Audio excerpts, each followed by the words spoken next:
So hindi lang yun guys, alam nyo ba na napakaraming opisina sa may Mall of Asia Complex?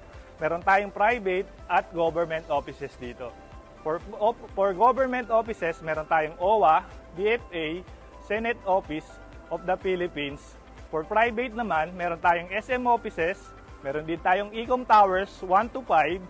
So lahat ng yan ay possible maging tenant natin dito sa may Mall of Asia Complex.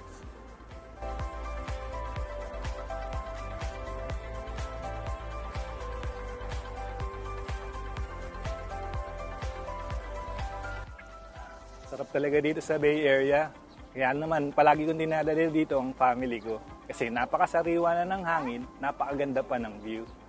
Katulad ng mga clients ko, palagi nilang kwento sa akin na nai-enjoy nila na mag-bike dito, Nagja-jogging sila dito kasi napakalapit lang sa shore residences. At the same time, after nila mag-jogging, mag-biking, na-enjoy nila or pwede na sila agad kumain. So napakaganda raw or napakabilis, very accessible lahat dito sa may Bay Area. So ito yung entrance or yung walkway papunta sa mall.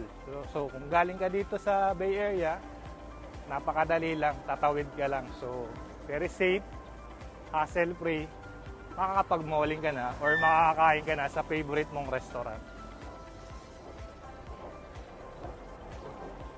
So guys, ito yung hallway papunta sa may mall, from the bay. So yan, makikita na natin yung mga restaurants. So ito yung guys, nandito na tayo ngayon sa may Mall of Asia, kung saan kanina galing lang tayo sa Bay Area, ngayon naman papunta na tayo sa shore residences. So ganun lang ka-accessible itong lugar na to. Napakadami mo magagawa dito sa Mall of Asia area. Meron dito mga bowling, meron tayong ice skating, may billiards.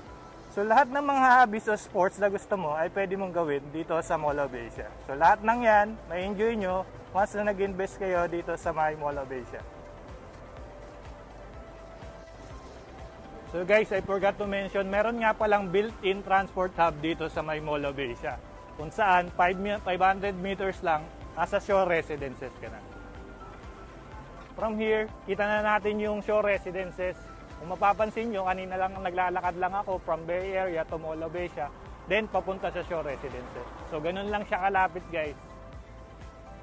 So yun pa nga pala guys, meron nga pala tayo ditong duty free locks. So isa yan sa mga may enjoy ninyo, lalong lalo na kung OFW ka or balikbayan.